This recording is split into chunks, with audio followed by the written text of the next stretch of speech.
இரு சக்கர வாகனம் ஓட்டும் போது உயிரை காக்கும் ஹெல்மெட் போடணும். போடலன்னா ஃபைன் போடுவாங்க. அது சரிங்க. அப்போ உயிர் வாங்குற ஒயின் ஷாப் திறந்து வச்சிருக்காங்களே, நாங்க யார் மேல ஃபைன் போடுறது?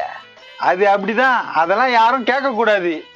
ஆட்டோல 3 பேருக்கு மேல ஏறி போனா ஃபைன்.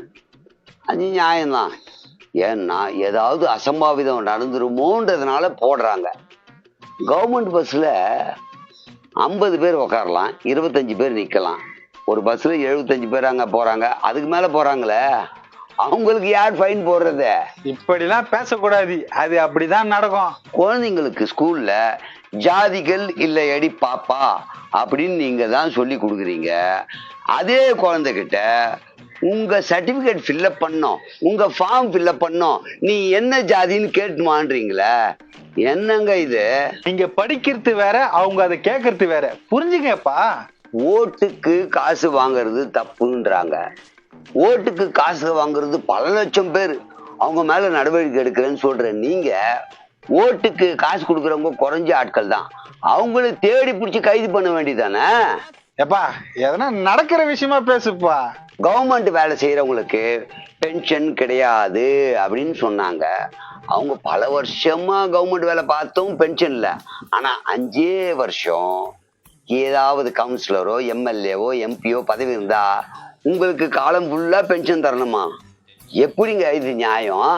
எப்பா அது வேற இது வேற, ரெண்டுத்தையும் ஒன்னா வச்சு பார்க்காதீங்கப்பா. வண்டி வாங்கும் போது ரோட் டேக்ஸ் கட்டணும். ரோட் டேக்ஸ் கட்டலன்னா ஃபைனு. எதுக்கு கட்டுறோம்? ரோடுக்கு தான் ரோட் டேக்ஸ். ரோடே இல்லையே, நான் யார் மேல ஃபைன் போடுறது? எப்பா எலெக்ஷன் நேரத்தில் இது மாதிரிலாம் பேசுறவள வச்சுக்காத. ஏழை மக்களுக்கு ஒரு சில 1000 ரூபாய் கடனா கொடுத்துட்டு தரலன்னா ஜப்தி, அவங்கள மிரட்டுறது, அவங்கள பிரச்சனை பண்றது அப்படிலாம் பண்றீங்களே. பல கோடி ரூபாய் வாங்கிட்டு போனாங்களே, அவங்கள என்ன பண்ணீங்க? ஏப்பா இவங்கன்னா பக்கத்து கேட்கறாங்க, அதனால போய் கேட்கறாங்க, அவங்க தான் ஓடி போயிடுறாங்களே, எப்படி போய் கேட்க முடியும்? அரசு பள்ளி எல்லாமே தரமா இருக்கு அப்படின்னு நீங்க சொல்றீங்க.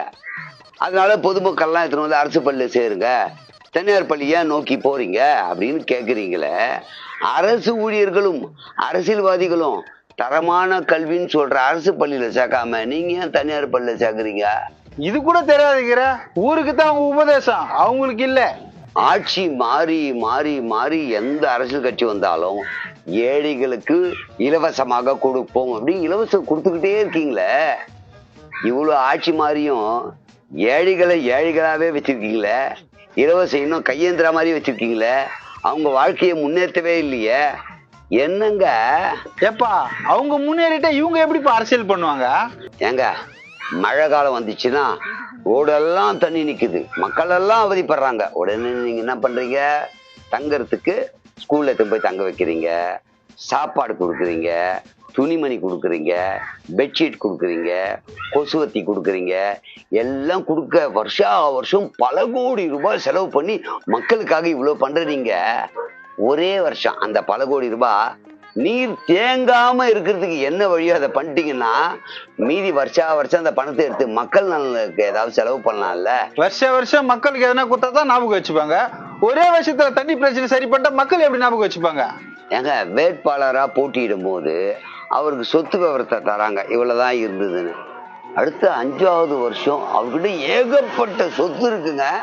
அது எப்படி வந்தது? அவருடைய சம்பளமே கவர்மெண்ட்ல கொடுக்கறது ஒரு குறிப்பிட்ட அமௌண்ட் தான், பல லட்சம் பல கோடி சேருத. இது எப்படின்னே எனக்கு புரியலையே. உனக்கும் வேணும்னா நீ அரசியலுக்கு வா, அதெல்லாம் அவங்க கேட்க கூடாது. எல்லாரும் நல்லா படிங்க அப்படின்னு சொல்றோம், ஏன்னா படிச்சவங்க நாட்டுக்கு முக்கியம்ட்டு. அதனால பெற்றோர்கள்லாம் கடனோ உடனோ வாங்கி படிக்க வச்சுறாங்க. உங்களால எல்லாருக்கும் வேலை கொடுக்க முடியுமா? அவ்வளவு வேலை தான் காலியா இருக்கா? எப்பா நீ இது போல கழிப்பு விடாதப்பா, எலெக்ஷன் வர போகுது. எங்க இது வரைக்கும் பல தேர்தல் வந்தது, மக்கள் பலரை தேர்ந்தெடுத்து ஜெயிக்க வச்சாங்க. மக்கள் இது வரைக்கும் ஒரு தடவை கூட ஜெயிச்சதா தெரியலையே. நீங்க தான் நினைக்கிறீங்க? எப்பா தோக்கிறதுக்குன்னே பிறந்தவங்க தான்ப்பா மக்கள், எப்படி ஜெயிப்பாங்க?